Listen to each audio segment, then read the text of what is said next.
Hello everyone. Today I reply to the video from Cody Wanner.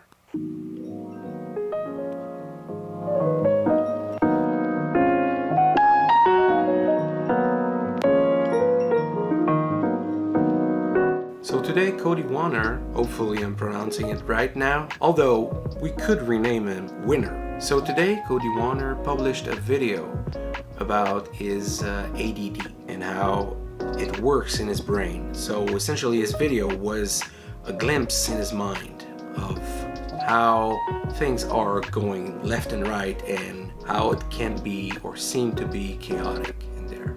And it was both inspiring but also stressing to see how it would be in his mind, how he sees things. Although sometimes I think I've got ADD as well. The doctor said no, but instead I've got OCD, which is, for those who don't know, the obsessive compulsive disorder. Essentially, my form of OCD is declaring itself by trying to do everything as perfect as possible.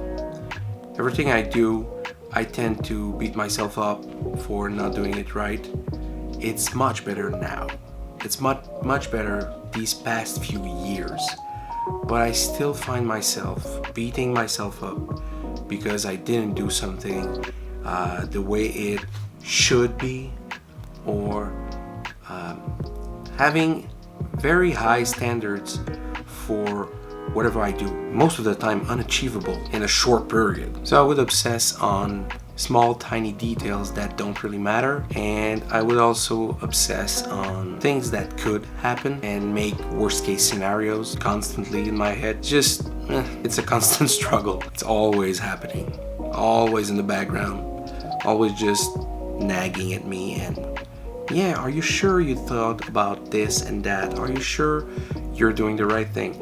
And the problem here is every time it happens, it just doesn't help, because in the end I just doubt myself for whatever I do. And again, it's much better now. It's not perfect, but it's much better now than it was before. Just as I'm talking right now, I'm losing my train of thought, and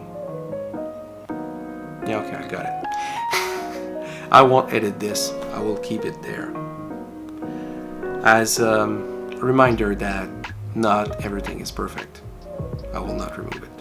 Anyway, so as I was saying, as I obsess about the outcome of what will happen and what will be, I often just, whenever I say something or I think about something or just communicate ideas, I will skip steps, not intentionally, but just will go too fast in my head and just get ideas out.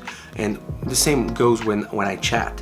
I would write something and I would go directly to the final idea when I don't explain how I came to that conclusion. So that's one big reason why I have issues communicating. So the best thing is to slow down, but it's not easy. It's really not. So I would think about what's the final idea, what's the final thought. So I would just think too fast or go too fast to the conclusion instead of explaining every step of the way. So that's a problem. But as Cody said, learning to know who you are, know yourself, and how you react to this situation and that situation helps a lot. Just like now, knowing I'm that way, I try my best to either put myself in a situation that will provoke that or will force me to do better and slow down. And it's not always easy, but I have to put myself in those situations where I have to explain myself to the best of my ability. And so far, it's been working-ish.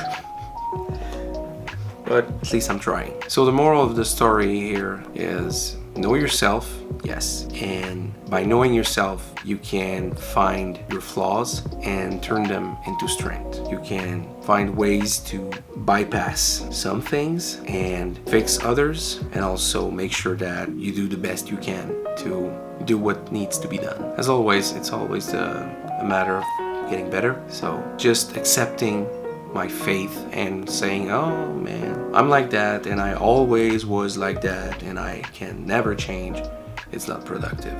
And I refuse to do that. Even though I have these problems, even though I have these obsessions, I can still work around them, and I can still make sure to do my best to reduce their effects or find other ways of achieving those goals and arriving to my goals. So it's a matter of trying harder. Even though it's hard, try harder. So that's it for me today. Till tomorrow, ciao.